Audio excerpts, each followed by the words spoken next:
ঠাকুর, আজকে আমার জীবনের সবচেয়ে বড় পরীক্ষা।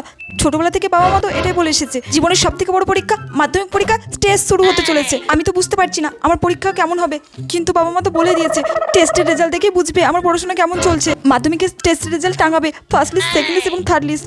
কি হবে কি জানি, ম্যামদেরকে কি একবার জিজ্ঞাসা করবো? যদি আমার ফার্স্ট লিস্টে নাম না আসে তাহলে কি হবে? না না না, যে করে হোক আমাকে টেস্টটা ভালো করে দিতেই হবে।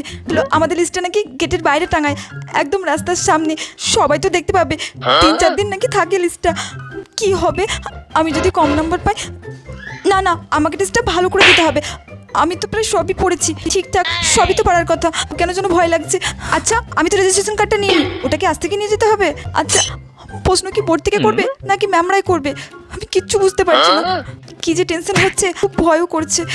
কি হবে কে জানি। ঠাকুর ঠাকুর, তুমি দেখো প্লিজ। ঠাকুর, আমার জন্য ফার্স্ট লিস্টে নাম চলে আসে ঠাকুর প্লিজ, আমি তোমাকে ঘিয়ে লাড্ডু খাওয়াবো, প্রমিস।